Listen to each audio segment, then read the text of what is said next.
Controlled Chaos here. A while back ago, I did a video about how City Heroes private servers could add in shield attack power sets. A member of the community mentioned to me that one of the servers had done that. That server is New Dawn. And what I want to talk to you guys about is that shield assault power set and how it feels. First off, I think they did a really cool job with the abilities and what happens when you do the attacks.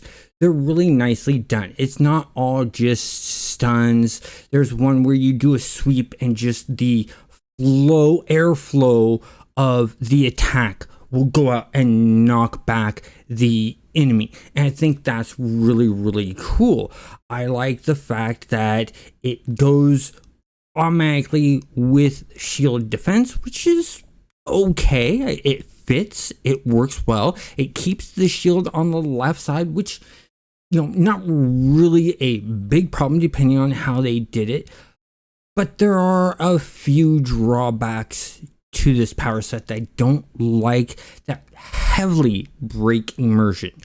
The first one, they chose a weapon animations attack effect. And so when you first attack, you draw the weapon, that's invisible, and nothing happens. And then you see numbers fly up.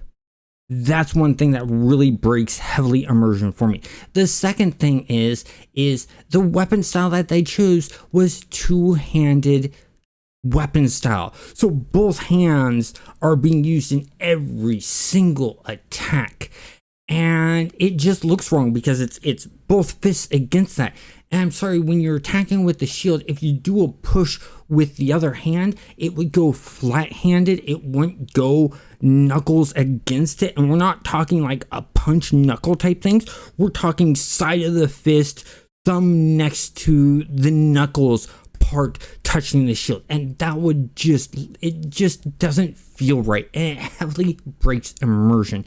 What I honestly would like to have seen them done is take the shield, put it on the right arm, and choose a lot of the attacks that have only right arm attacks. This is not hard to do because in video games, when they make the character and they're doing the skinning and rigging part of it, or the rigging and skinning is the way it's normally done. You rig first, then you skin. In the rigging process, they put a cube shape on the area where they want to attach something. So if you're wanting to attach a shield, they would attach it to the bone that's for the forearm.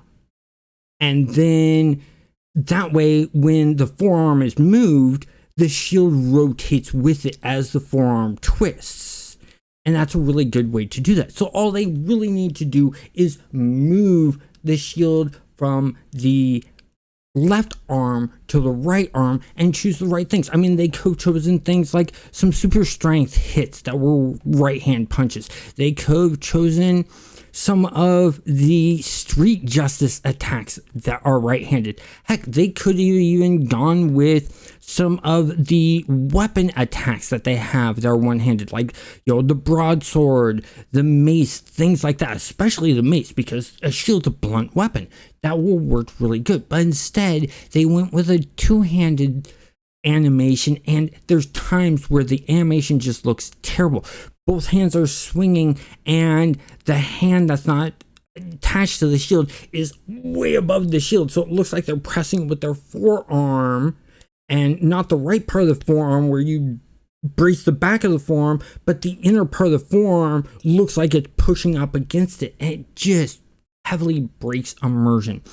Another thing they did is they did add in a shield throw, but they put it in shield defense. I'd rather that shield throw be in the attacks. It's fine if they keep shield charge in shield defense because, well, shield charge is in shield defense.